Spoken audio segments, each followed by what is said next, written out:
Assalamualaikum warahmatullahi wabarakatuh.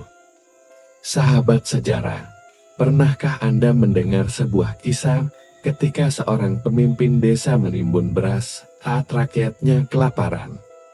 Hingga dalam sekejap seluruh simpanannya berubah menjadi pasir. Inilah salah satu karamah Sunan Kalijaga yang jarang diceritakan, sebuah kisah tentang kesombongan yang berbuah musibah, tentang hati yang tertutup oleh harta, dan bagaimana sebuah keajaiban mengubah segalanya, bukan hanya harta benda, tetapi juga seluruh jalan hidup seseorang. Bagaimana semua itu bisa terjadi? Apa yang dilakukan Sunan Kalijaga hingga membuat seorang kepala dusun yang angkur dan serakah akhirnya bersujud dan menangis? Ikuti kisah ini sampai akhir, karena pelajarannya bukan hanya tentang keajaiban, melainkan tentang hidup kita sendiri. Alkisah, pada suatu masa di mana matahari tak kenal ampun, menyengat bumi hingga retak-retak, kemarau panjang melanda sebuah dusun di tanah Jawa. Sawah-sawah yang biasanya menghijau, kini berubah menjadi hamparan tanah coklat yang gersang, pepohonan meranggas, daun-daunnya berguguran layu. Sumber air pun menyusut, hanya menyisakan lumpur kering di dasar sungai. Namun, di tengah penderitaan rakyat jelata yang harus mempertaruhkan nyawa untuk sebutir nasi, hiduplah seorang kepala dusun yang angkur dan serakah. Ia bukanlah pemimpin yang bijak, melainkan seorang yang hatinya diselubungi kabut kesombongan dan keserakahan. Sementara tetangganya kelaparan, lumbung padi kepala dusun justru menjulang tinggi, penuh beras yang ditimbunnya. Setiap hari, ia dan keluarganya masih bisa menikmati nasi putih yang harum, sementara bau lapar dan keputusasaan menyelimuti gubuk-gubuk rakyat di sekelilingnya. Suatu senja, ketika langit berwarna jingga kemerahan, seorang pengembara mengenakan belangkon, dengan jubah hitam sederhana dan tasbih di tangan, melangkah masuk ke dusun itu.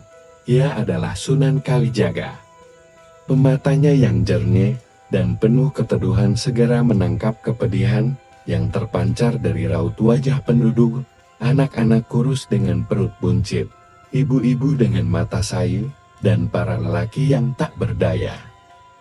Dengan suara lirih, seorang warga bercerita, "Waliullah, kami sudah tidak kuat lumbung kepala dusun penuh." Tetapi ia tak sudi berbagi. Katanya, beras itu adalah hasil keringatnya sendiri. Sunan Kalijaga mengangguk pelan.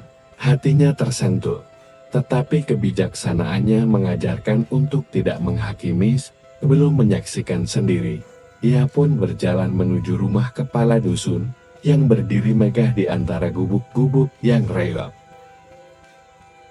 Kepala dusun sedang duduk di beranda, menikmati segelas teh.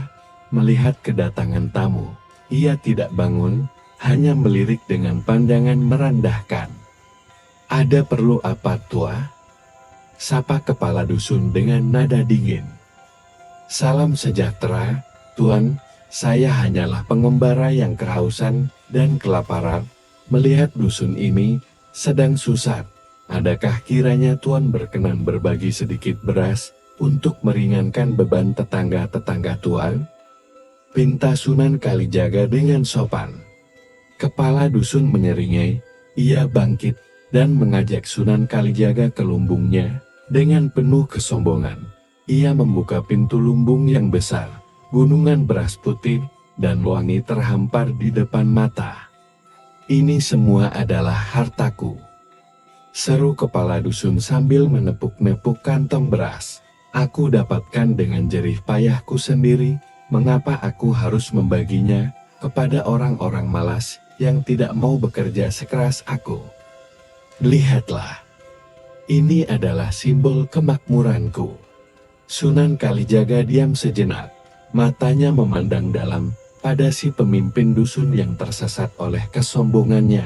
Udara di sekitar mereka terasa semakin panas dan menegang.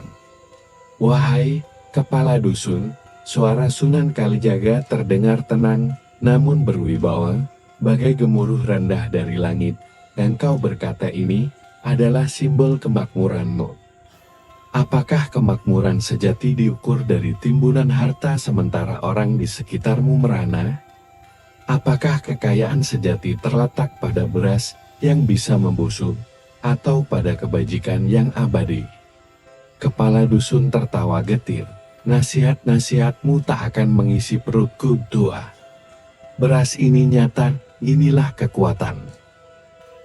Melihat kerasnya hati kepala dusun, bagai batu yang tak bisa ditembus air, Sunan Kalijaga kemudian mengangkat kedua tangannya, menengadah ke langit. Bibirnya berkomat kamit memanjatkan doa kepada Yang Maha Kuasa. Suasana hening, hanya desir angin sor yang terasa menusuk. Ya Allah, Tuhan Yang Maha Melihat, bisik Sunan Kalijaga dengan khusyuk. Jika timbunan ini memang menjadi sumber kesombongan dan penderitaan bagi banyak orang, tunjukkanlah kekuasaanmu.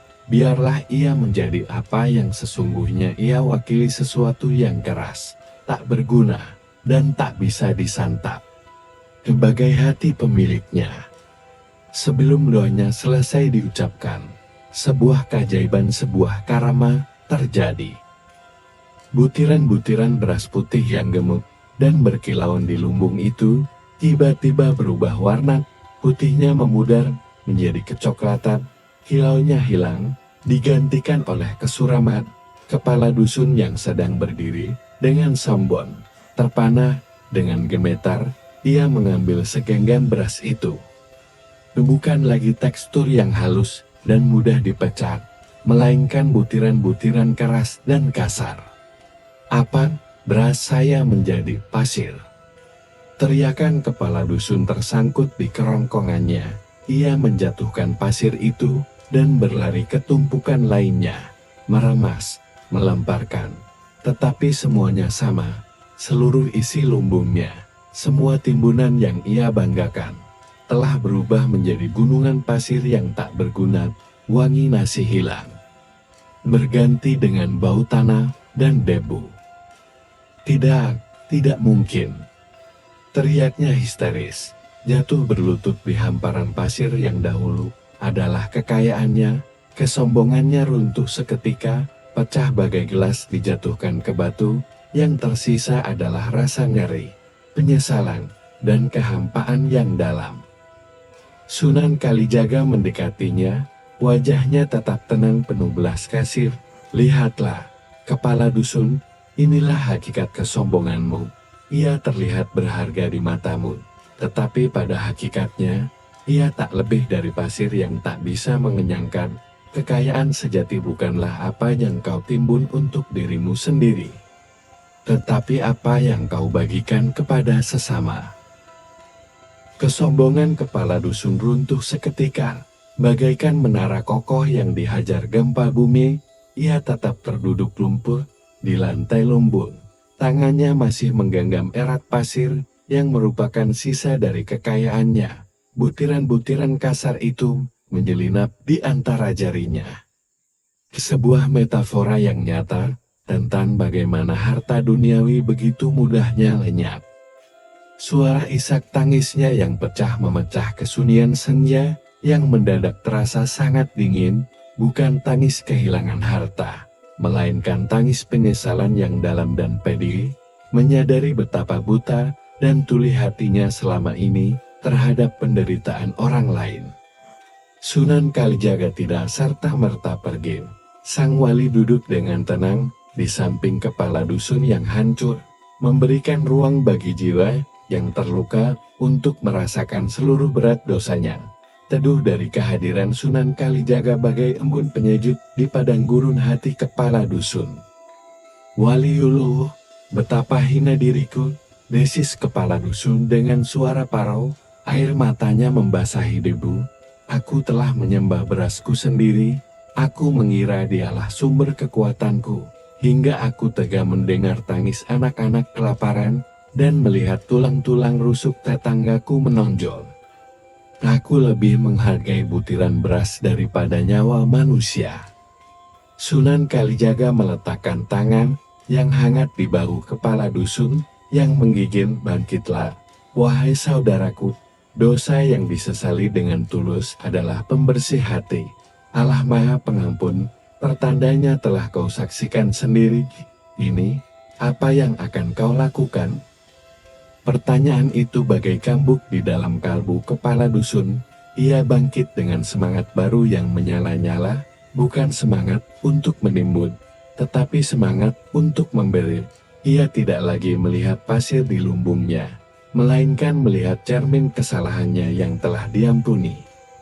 Hari itu juga, kepala dusun bergegas ke rumahnya.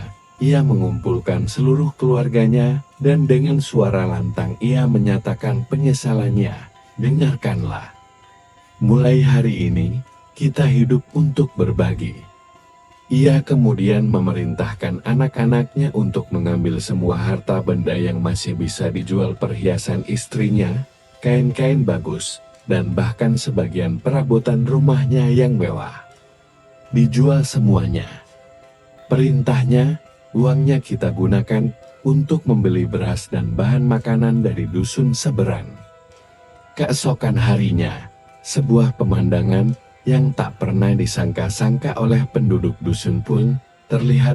Kepala dusun yang dulu berjalan dengan dagu terangkat, kini berjalan dengan membungkut, penuh kerendahan hati, diikuti oleh beberapa orang keluarganya.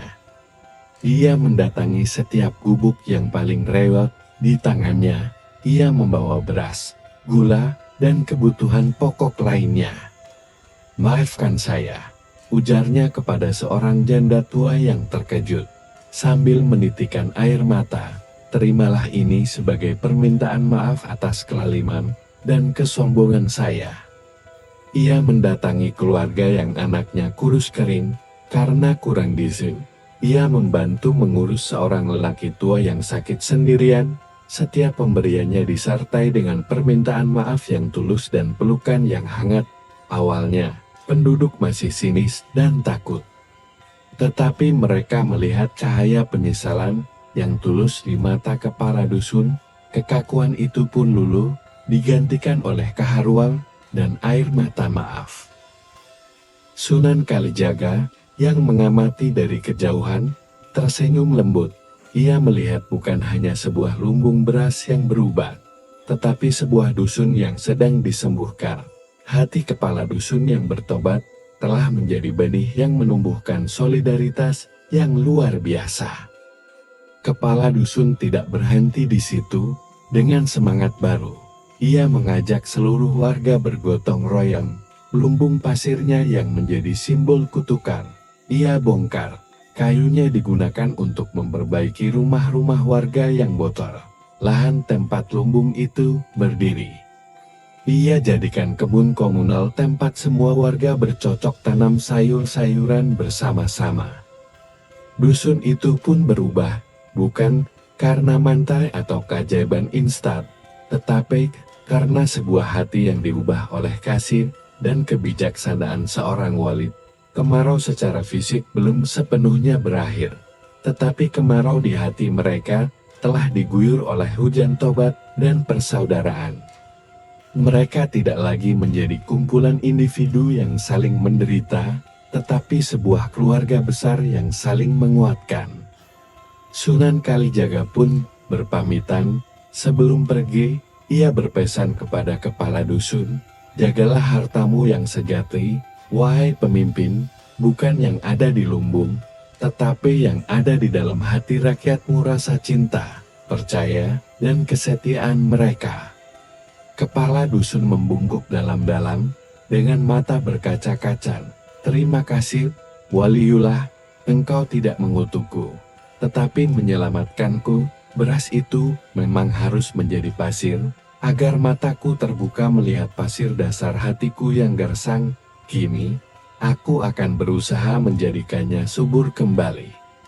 Dan berjalanlah sang sunan, meninggalkan sebuah dusun yang tidak hanya menyaksikan karamah beras menjadi pasir, tetapi yang mengalami karamah terbesar, hati yang keras menjadi lembut, dan komunitas yang sekarat menjadi hidup kembali oleh semangat berbagi.